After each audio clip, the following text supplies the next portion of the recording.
Now, Jackson Hinkle is a rising and brilliant young star of American television and radio.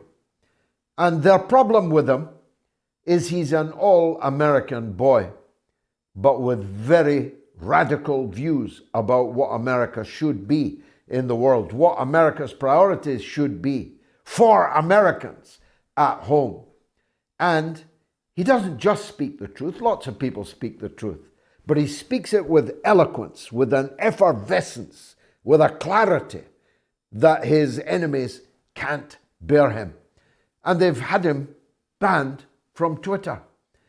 But he's not called the comeback kid for nothing.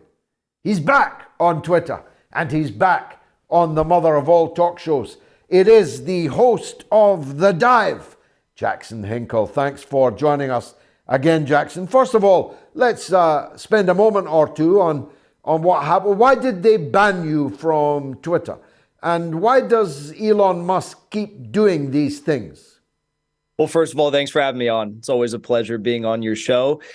I was very surprised. Elon Musk claims to be a free speech absolutist, and that's kind of why he bought Twitter. And as a free speech absolutist myself, I was very happy to see that he purchased Twitter with that, that dream in mind.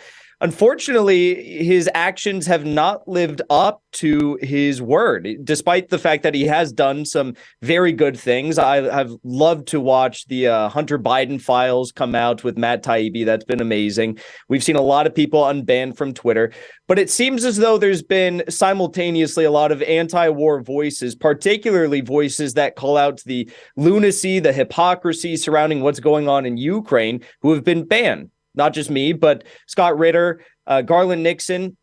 You still have a ludicrous title on your Twitter account, as we all know. And the question is, why would you buy Twitter for $44 billion if you are going to suppress the same voices that challenge the official narratives that have ended up us all in the crises that we're currently facing, between the economic crisis in the West, the energy crisis in Europe, the war crisis we're seeing unfold in Ukraine and soon to be in China? It really doesn't make a lot of sense. And, I was reinstated. My account was reinstated after being banned for 24 hours. But George, if you can believe this, I woke up this morning and my Twitter account is again suspended for another 7 days. So first I got a permanent suspension. I'm back for 24 hours after that. I wake up this morning, I have another suspension for quote unquote hate speech, which we all know is just, it's a loophole that these censors use to silence dissident voices who call out their lies. I'm just wondering if Musk knows these kind of things. He's a busy guy. He's got a lot of things on his plate, and he is, of course, distracted somewhat on the Twitter files, which we'll come to. But I'm wondering if these are the last holdouts, like these Japanese soldiers that held out for decades on the Pacific Islands, refusing to accept that the war was over.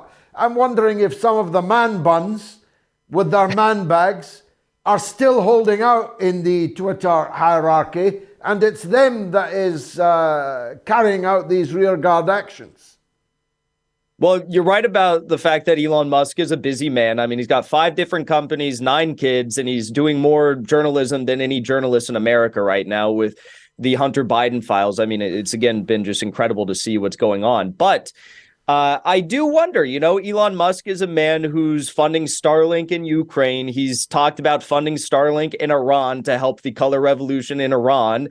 He's got loads of very, very generous Pentagon contracts that, he's amassed over the years. And one of the first things he did when he bought Twitter was go and do like a parade at the Pentagon itself and give himself a big pat on the back for helping the Pentagon identify all of these previously anonymous users on Twitter that are soon to be, no longer anonymous. Whether you like it or not, that's what's going to happen. And the U.S. intelligence community is definitely going to benefit from that. So I worry, but who really knows? I mean, do I think that Elon knows what's going on with my Twitter account?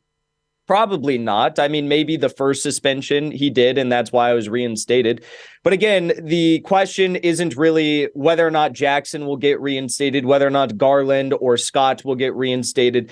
It's a broader question of free speech. And if you, as a chief of Twitter, are not willing to bring and allow for the most vile voices on the internet, or at least what you interpret to be the most vile voices on the internet, on your platform, so long as they're not inciting violence, committing libel, slander, fraud, or anything that's illegal per free speech laws in the United States, then you are not a free speech absolutist. And, you know, it's crazy to think about this for some maybe, but that would even mean allowing for people like Kanye West to remain on the platform in spite of what he said over recent days. I mean, you know, I'm a Stalinist. I'm no way, shape, or form sympathetic to Nazis, especially Hitler. So I condemn what Kanye West said. But if you're going to allow for the Azov battalion, the Nazi Azov battalion from Ukraine, to remain on the Twitter platform, why are you taking down Kanye West? I mean, it's just complete hypocrisy. Yeah, maybe West didn't get the memo that we're only allowed to support Nazis in Ukraine, not any other Nazis, at least for now. The likelihood of Musk getting any more Pentagon contracts must be limited, however, because lo and behold, no sooner had he released the Twitter files, one of his companies is now under investigation for cruelty to animals, it would appear. He has now brought down on his head, and by extension, Matt Taibbi as well, they brought down on their heads the whole might and wrath of the liberal establishment in the US. What could possibly go wrong? How's that going to end? Well, you know, I think that most Americans still support the idea of free speech. Obviously, you have all these massive NGOs that are funded by, you know, these outside resources like the Open Societies Foundation, for example, who've been trying to indoctrinate Americans with this cancerous liberal ideology that free speech is bad. It's just completely antithetical to what we're supposed to stand for as Americans and as freedom-loving people, not just Americans. So I don't know how it's going to unfold. I think most people are obviously supportive of what Elon and Matt and others are trying to do right now in exposing the truth. And I think that will take them far. But you're not wrong to point out that the mechanisms of power are going to be wielded against Elon Musk for trying to expose what's going on with the Biden family, the corruption between Biden and Ukraine, Biden and liberal forces in China, Hunter Biden and Metabiota biological research facilities in Ukraine and Eastern Europe. You know, all this stuff is very, very damning for the Biden family. And I think, if Elon Musk takes Jack Dorsey's advice, former CEO of Twitter, to release all of the Hunter Biden files uncensored, I can't imagine that the elite are going to be happy about that. Don't you think that we've now at least begun to see the tip of some crimes here? I mentioned in my introduction that at least what I've seen, and I haven't by any means read it all, there's two pieces of written evidence of government officials giving orders to a media company, Twitter, and Twitter complying with those orders. One from the state of Arizona, about which I'm sure much more later. The state of Arizona, I mean, seems to be the epicenter of a lot of dark things that have happened. And the other from the FBI in San Francisco. We've got clear paper chain that you can see the state organs giving orders, the media company complying and cooperating. That's a clear breach of the US Constitution, isn't it? And thus a crime.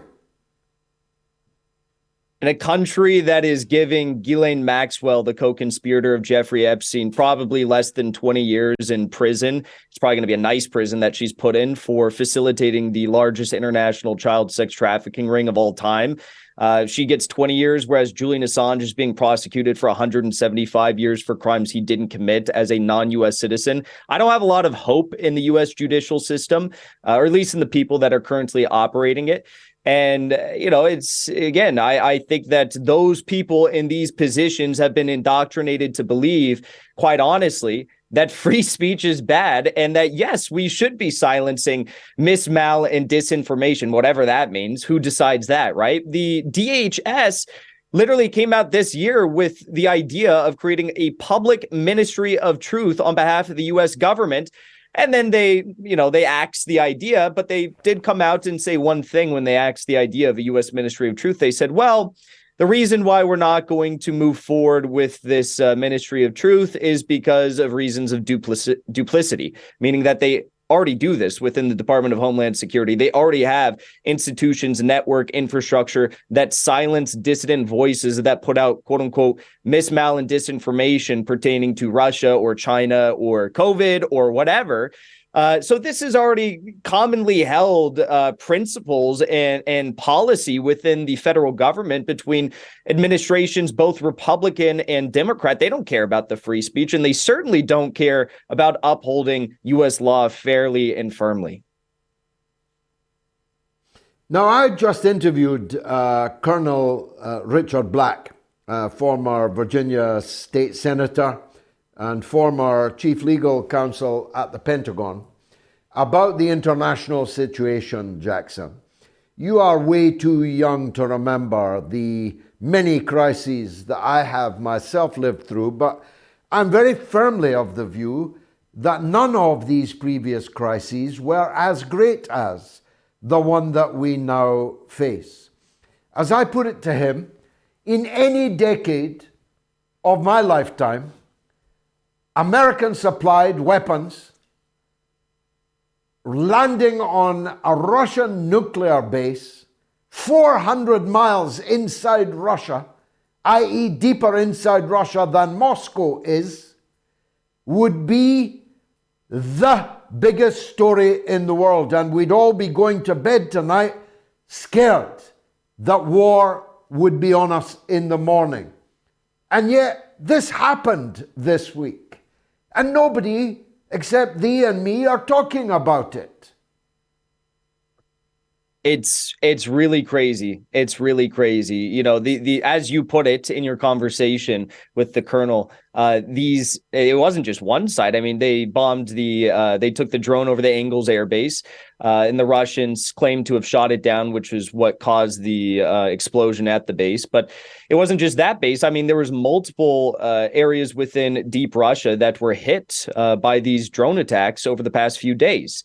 So, yeah, I fully agree with you. Now, the thing I will say is, thank goodness we have a leader that has at least exhibited as much stability and, reason and logic as we've seen in recent years in the likes of Vladimir Putin. Because let me tell you, if Joe Biden were president of Russia, if, George Bush were president of Russia, if Barack Obama were president of Russia, I think we all know what the response would be if you had strategic bombing facilities, the top most preeminent facilities for Russian airspace artillery was being bombed by the number one foreign adversary of your country.